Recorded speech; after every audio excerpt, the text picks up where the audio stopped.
Hi, everyone, and thank you so much for joining me for another episode of Coding with Christine Hall. Today, I have my good friend, Keegan with us. Hey, Kathy, how are you? Hi, Christine. I'm doing great. How are you doing? Good, thanks for joining us. Today is National Roast Leg of Lamb Day. I don't even know what to do with that. Probably not going to be partaking in this daily festival. Well, for many reasons. I think everybody knows that the room in the house with that hot box that cooks things is not my room. Yeah. And something that fancy, probably not happening. But it's also National Tourism Day. So I know you and I travel a lot. We presented a lot of different conferences and we visit a lot of different places throughout the year. We do. Sometimes it'll be nice to go someplace for fun. Although we do have fun when we go. We do. Yep. But yeah. I agree. My husband's always saying we need to go on a vacation. Mm-hmm. Speaking of vacations, so today we're going to talk a little bit about the integumentary system, or the specialty of dermatology, and those particular procedures that are in the CPT book. Exciting stuff. I know. I love derm. I do too. I have a love-hate relationship with derm. I'm not going to lie. I think that, it's one of those specialties that they do a lot of procedures because, a lot of us grew up in the sun. I grew up in South Florida. As a matter of fact, I was at the beach yesterday, just trying to soak in some vitamin D. And I know that it's a good thing for us to make sure that we're taking care of our skin, and our providers are out there helping us take care of our skin, helping us take care of all of the little lesions and boo-boos and imperfections that can concern us from time to time. I grew up in the day where you put baby oil on yourself and you went and you basked out in the sun. Yeah. Yeah, those were the days. And subsequently, though, I'll be honest, because I know we're friends and we're all friends on the podcast. I've noticed that I've started to get some little spots that I never saw before on me. And I know that's something that my doctors take care of. So I learned a lot about actinic keratosis. AKs. Right. And that most of the time they're benign, but they could be considered pre-malignant. And it's one of the services that CMS said, listen, if you've got AKs, you can get them removed. And there's some great codes. But I often find that some of my students struggle with those codes that include a first lesion, then subsequent lesions. And in the case of AKs, then there's even a third one. Right. To even more confuse you. Yes. So I usually have like the and between the 17000 and the 17003. And then I have an or with my 17004. And I find that sometimes those little notes, they're really helpful. They really are. I have even highlighted the and or in the book, even just to call that out, especially if you're a student and you're studying and you can bring your books with you. Because and or with or without, those are two of the ones that really get you on those exams when you're nervous and you're trying to rush and you're trying to get through it. Those are the ones that sometimes will really get you. Absolutely. That's true. And I talk about that a lot when we're taking any type of a test. You have to read the question. And then when you're reviewing the answers, remember that CPT is very literal. It's very specific. Yes. Those plurality, the S's, the plurality that's included, those are very important that we keep our eyes open for. That's correct. That's correct. I know another one that gets people, and I think it just has to do with the change of definitions, are biopsies. Mm-hmm. And we still have some providers call them shave biopsies instead of shave removal. So they're like, when is it a removal and when is it a biopsy? And I think that just has to do with naming conventions. Yeah. And we still have providers and physicians that are using the old naming convention, and you're trying to apply it to new codes. One of the things that I see a lot is that coders don't necessarily understand the definition of the biopsy. And Yes. it's just to take a little sample and take a look at. Now, if they're removing it altogether and it's going to be gone, and then they send it off for pathology, well, that was not the original intention. That's just good medicine, right? To Yes. make sure that that specific piece of tissue that they have removed entirely, either through excision or through destruction, just to make sure that that wasn't of a cancerous nature. But Yep. we don't bill the biopsy when we're removing the entire tissue, right? Because then what would they do with that information? They don't go back in, right? Unless it's a Mohs. We talked about Mohs a little bit, but remember that just a biopsy is just taking a sample so we can see what the quality of the cells are. We're not taking the whole thing, we're not removing the whole thing. And if we do, then the biopsy is not separately reportable. That's the nutshell of it. There's always exceptions to the rules, and you do have to check with your specific payers. But the short of it is, if you're not removing the whole thing and you're only taking a sample, that's your biopsy. If you're removing the whole thing, then we're not going to report that separate biopsy. But we were chatting about Mohs. What is your take on Mohs? I love Mohs. I think Mohs, as you talk, Mohs can be a little scary for people. I think it's just the surgical component. That Mohs is, I think, easier than a lot of the other codes in the integumentary system, because you have what do you have? You have 4, 5, 6 maybe codes max, and you use the same ones over and over. Once you understand the difference between a block and a stage, which is I really think that this year's CPT, Mm-hmm. the definitions really are clear about the difference between a block and a stage. I Yeah. don't think previously the definitions were very clear. And I always, Yeah. the blocks are what's in the slides, and I look at the stages as a slice, and so now that that's been really clarified, I love Mohs. I like reading the procedures. I like billing for it. Me Um, too. Physicians, I think, are surprised when they realize that um, it's got 0 global days. Yeah. I'm like, what has your global days is usually your repair. That's what's got Right. your global days. So if you leave it open to heal by second intention and that patient comes back, that's not included, that's separate. So that's something that's different for physicians. And I am seeing, depending on where the site is and how large, I Mm-hmm. do see a fair number that they do leave Yeah. open to heal, which is interesting. I've Rather seen a than lot of healed Mohs in with that healed that way, where they've left it open and they've done a great job. really, that's Yeah. nice. I often will tell my students when we're talking about Mohs that the stage is the first stage is the first piece of tissue that they take to observe. And then if you think about that piece of tissue, it probably has some substance to it. And if it does, how do you put that under a microscope? How do you squish that on that slide and the slide cover? You can't. So it has to be further divided or sliced into thinner sections that can be squished, for lack of a technical term, between the slide and the slide cover, so that we can look at each one of those pieces to see where the cancer cells stop. Right. If the cancer cells go to the edge of that piece of tissue or that slice of tissue, then we may need to go back and get another larger piece altogether, because the Mohs intention is leave no cancer behind. They want negative margins. Right.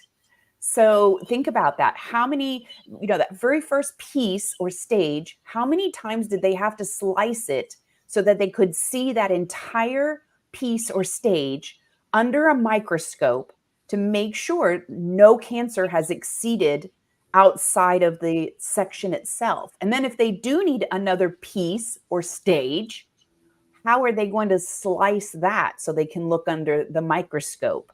And oftentimes by giving it some of that terminology that we're just used to using, piece, slice, rather than stage, block, that the light bulb comes on. They're like, oh my Yes. gosh, I thought it was so much harder than what it is.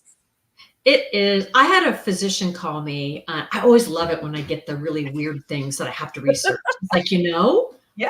no, I've got to look. And they had a patient who had an afternoon appointment, and the patient had quite a few stages. And because of their age, they really weren't able to complete it. And they had to bring them back the next day to finish the Mohs. I've never heard this before. I'm like, there's got to be something. I did my They research. use the modifier 58. No, they want you to, if it's patient condition, not because, I have a 5 o'clock hair appointment, I can't Right. finish, I've got it, patient condition related. They have to have justification, supporting justification of why the patient was unable to tolerate completing the procedure. You bill another initial the next day. I know, I was shocked, but I've never had that come up before. And it's funny how when you have those special cases that you have to research, those like stick in your mind. It'll probably never happen again. But if it does, I know the answer now. That's incredible, though, but that's great information that a lot of us don't know, because usually, like you said, we see the Mohs on the same day, but I can see that. I mean, I've audited enough records that I've seen where the size of the defect gets to be so large that maybe the patient does need that break. Maybe the patient's like, I have to tap out. This has been going on too much or too long, and hadn't thought about how we would report it. And as you saw, my knee jerk would have been like a modifier 58, but that's incredible news. That's wonderful. Thank you for sharing that. It really surprised me. I think another thing that surprises some of the physicians is that most of the money they're making is from the repairs and not the actual Mohs surgery itself. Yeah. Yeah. The higher reimbursement is associated to, because they're usually advanced, repairs. Absolutely. It's usually a complex repair or a flap tissue transfer. That's really where a lot of their revenue comes from with the Mohs. And I think that we have to remember that Mohs doesn't include the repair. No. So if they choose to do the repair, it's important that first we understand the different types of repairs. I had a question come up the other day about glue, whether glue is considered a repair. And I said, go look at the first sentence under repairs and closures. It tells you right there that adhesive, which is glue, is considered a repair. Simple. My poor little grandson got his first boo-boo. I have a 2-year-old grandson, and they glued him. The irony of it, Kathy, is he now has a little scar in the same place my son has, because he was doing the same activity, running around. My son hit a coffee table. My grandson hit a windowsill. My son hit a coffee table too. I think that tables are dangerous. They are. But they used glue on him, and that was a repair. It was considered a repair. So it is. Yeah. And if it's Medicare, there's a G code for the glue. I did not know that either. Don't know what the G code is. Don't ask me. GO138, something like that. Might be G, but there is a G code if it's a Medicare patient. I think the glue for children is awesome because it's less traumatic, right? Than having to put a needle in their head and stitches and you want them to have good experiences with the doctors when they're younger. You don't want them to grow up afraid. So my oldest son he's older now. Okay. So when he was little, though, they didn't have the glue. No. And they had to wrap him in. I remember he was little, and we wrapped him in a papoose, and they sutured his poor little head, and it was so traumatic for me. I'm sure that it was for him, but I remember sitting out there crying because I felt that way. So you're absolutely right. The glue is a much friendlier, much easier way for them to do those single layer repairs. And that contraption, the papoose alone is enough to make a child. I mean, I remember those. Those were awful. Yeah. I understood why they were needed, but awful. Absolutely. I have a lot of, what I've noticed that the insurance companies are doing now is they're really, really looking at these complex repairs They're wanting documentation. And they're holding you accountable to the wording of the description within CPT. As far as undermining enough is not going to support a complex repair, right? It says it has to be extensive undermining to the width. And what I always tell people is like with undermining, first of all, I think if you're coding for derm, you need to watch. Watching is learning. And I don't know of many physicians that won't let you go in and watch. I mean, that's how I learn. And I always look at undermining. I tell people, to me, it's like if you've ever made a turkey or a chicken for Thanksgiving, when you peel that skin up and you get the good stuff between the skin and the meat, there's that tissue, and you stick it in there in the butter so it gets in between. That's undermining. You're lifting the skin, you're making that pocket, and what happens, the skin has more elasticity in it and it stretches. And that's what they do so that they can close those larger defects without adding any undue tension on the suture line. And so I'm thinking, when you think of it in that way, that's what they're doing when they're undermining, and it has to be a large enough extent. But really now they're even wanting that overarching medical necessity. Why did I need the complex instead of the intermediate? Is it because of where the suture line was? Is it because of, and so they're really, really cracking down on that now. There's been a lot of Target Probe and Educates audits from Medicare that have been coming around, and specifically for Mohs, but specifically, and this is what my intention is, but their intention is to look at those repairs because they are so costly. So Absolutely. They do want to. I'm gonna ask you, can I borrow that turkey reference? Absolutely. I love that. So my oldest son is an executive chef. And so I was trying to explain to him what undermining was, and I was trying to do it in terms he could relate to. And he's like, "Oh, I get it, Mom. I get it. So you can borrow my turkey or chicken if you like chicken, duck, anything." That is awesome. Thank you. Because it's so important. It's so important. And I think that another thing that I see that is potentially a problem, and I say this a lot on the show, is I think that EMRs, they allow us to build these macros, and macros are great as long as we use them as their intended tool. So, like you were saying, the extent of the undermining, it just can't say that we required extensive undermining. What was that extent? And how much more was it than just undermining for a layered repair? Exactly. In a layered repair, they do that as well. They do a small amount of undermining in order to be able to do that. So I think that while EMRs are a great tool for our providers, they just need to remember that clicking a button and entering just generic information there may not be specific for each patient. It may not meet all of the requirements that a payer would expect to see in order to support that medical necessity. Exactly. And, I really think it goes even bigger where nothing ever matches every patient, and I've seen those macros where everybody's anatomy is not the same. Nothing is ever the same. So I think they're good, like you said, as a tool, but you have to tailor it to the individual patient that you're working on. There's one other thing I wanted to kind of pick your brain on, and I struggle with this in a lot of the charts that I audit, especially in derm, because in derm, they're able to identify some of those imperfections that we have that are not necessarily something that needs to be dealt with. So a seborrheic keratosis, an SK, or a cherry hemangioma, which sounds really scary, but really I've noticed as I get a little older, these little red spots. I thought I was the only one. No, sister, let me tell you. Yeah.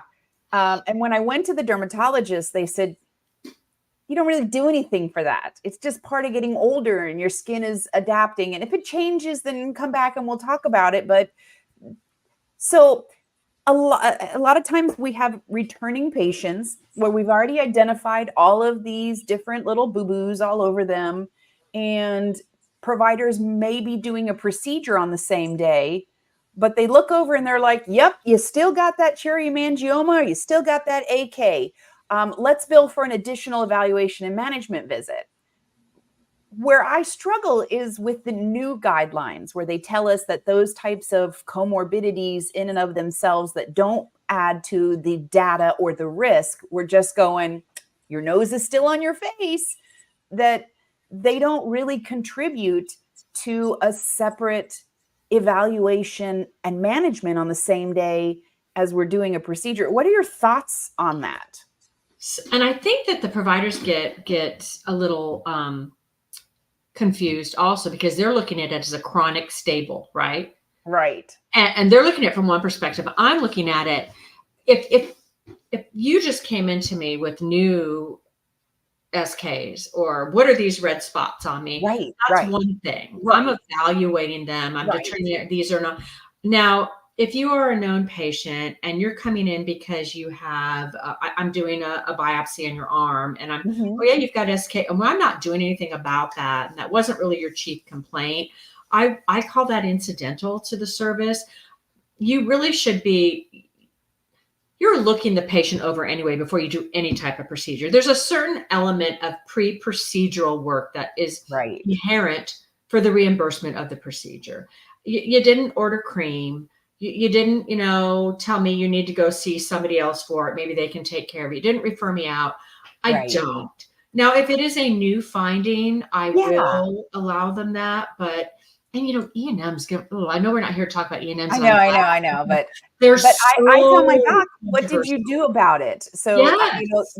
there'll be nothing there, no chief complaint, a simple observation on exam, Yeah. and then it just says reassurance, or take normal preventive measures like wear sunscreen outside, and we all wear sunscreen outside after a certain age. It and so I often tell them that when it just pops up there and it's surprise, I don't know where this came from. I don't know the history of it. It was there on exam last time and the time before. So when you're just telling me the same thing over again, I have a hard time seeing that separately identifiable evaluation, and then that last piece, the management of it. Yes. Because we're not managing something that you're like, sorry, I'm with you on that one. So I think that's important. A lot of our friends who work in derm, they struggle with that as well. And I know that, like you said, it's not the topic really, but E&M, but I know that that's something that our friends do struggle with, is those repeat or follow-up visits where they're doing a procedure, removing AK, and then the provider also is mentioning these comorbidities of themselves that do not add data, they do not add risk, and we're not really doing anything for it. So I think it was important that we had a little chat about that, just to remind our friends that we're with you, we hear you, we struggle with that too. Well, I think modifier 25 and multiple procedures are dermatology is so conducive to both of those just because of the nature. I think the other thing, I'm surprised you haven't brought it up yet, D485 versus D492. I mean, I didn't want to Jackie and I have a history with this, right? When is she going to bring that up? Yeah. Yeah. Well, no, I mean, it is, Yeah. but that's something that I, when I'm teaching, I kind of use that as an example just for the table of neoplasm, like the uncertain versus the unspecified. I think I'll let you run with that, Kathy, because so this is, first of all, I want to say you have to check with your MAC, especially, and your contracts, because there are some payers that don't, the proper coding isn't what they want. They want you to do it in reverse. And if they're giving that to you in writing, that's what you have to do, right? But the proper coding is that, the unspecified, it's just, I don't have a more specific diagnosis to assign because I don't have enough information. What is that? That's something I haven't sent to pathology yet. I don't have any information on this piece of skin So therefore, I can't assign it a more specified diagnosis code. So Right. in It's not malignant, it's not 492, benign. We just don't know yet. we don't know. Now, when I send that little tissue piece in and the pathologist says, it's got some of this, it's got some of that. I can't really tell if it's this or that. That's, I'm uncertain. And that's your Totally D4 agree. Yeah, I That totally agree doesn't with happen you. really often, though. It certainly does not happen very often. It really doesn't. And I think from an auditing perspective, when I see that, I think it's just curiosity. Well, I want to see what that looked like. If it was uncertain, how was it uncertain? Like, was it what did the pathologist say? And when there isn't a pathology report, then I kind of scratch my head like, How'd you know? right, where did this come from? And it causes me to ask more questions, right?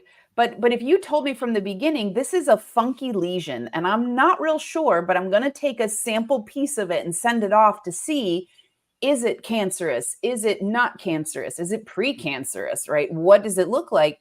Before you get that result back, you're not sure. You're uncertain. I mean, you're sorry, that's the wrong word. Oh, you're unspecified, right? You don't know. Exactly. I Yeah, can't make the decision of uncertain because I'm not a clinical person. I'm a coder. So exactly. all I can say is it's unspecified. So absolutely. And I know that there's been a lot of controversy about that. And primarily, like you said, it comes from the payers wanting what the payers want. And when they are the ones paying the bill and they have given us that specific policy, then we should follow the policy that they've given us.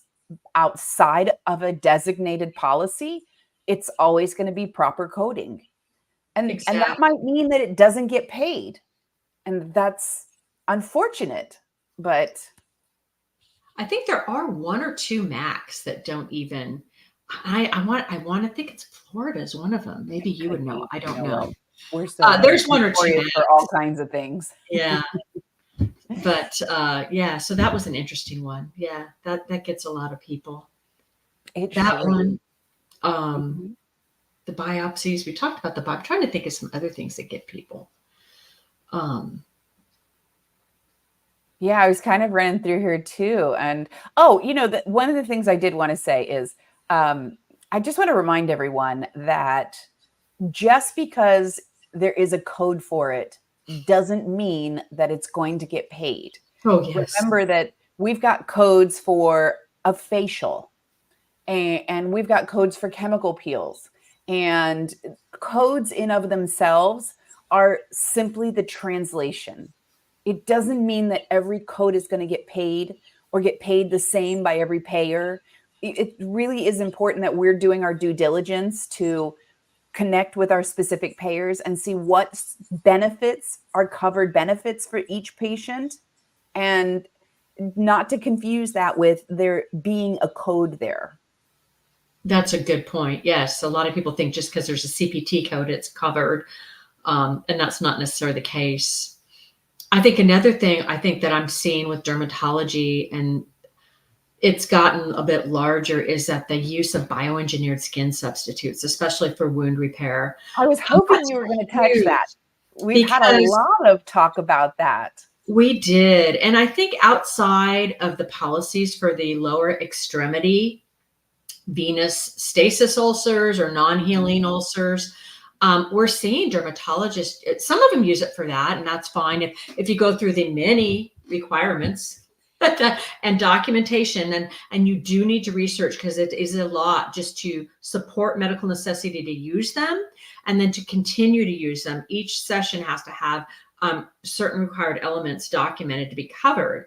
But when we start using them for Mhm. Mohs surgery repairs or non-venous ulcers anywhere on the body, it's very clear that it's up to the discretion of the MAC. So even if you're paid for it, we have had recoups where they've come back in and done Absolutely. post-payment reviews and taken the money back.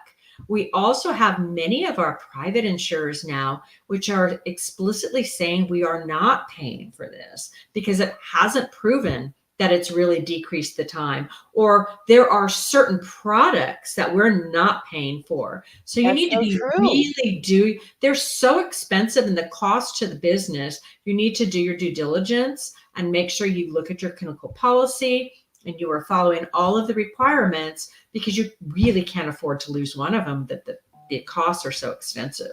Absolutely not. And to wrap that up, I'm going to say, please remember that any time that your practice wants to start using a new service or a new product, or offering a new type of testing or a new type of procedure, you really need to vet it through your compliance program. Make sure that everyone in the office knows that you're going to be doing this new service, this new procedure. Here's the research, here's what the payers require, here's what the documentation should look like. Get a clinical champion to come in to make sure that everybody understands how this procedure is going to work. What's it going to look like in your organization? Because it may look like a little different in your organization than it does in others. And that the entire staff has been educated on it, from the scheduler through the clinical staff, through the biller, through the coder, that everybody understands together. Because in the long run, that's going to be what's most helpful to your patients. Why is it that I can't have it today? We need to get authorization. They get that process. That comes from your front desk staff. Why is today's copay different? Well, that might come from your checkout or your front desk, just because of the nature of this procedure. Or if it's not something that's going to be covered, why is it not covered by my insurance? And why does my provider feel like this is the best treatment for me? All of that comes from that collaborative group meeting.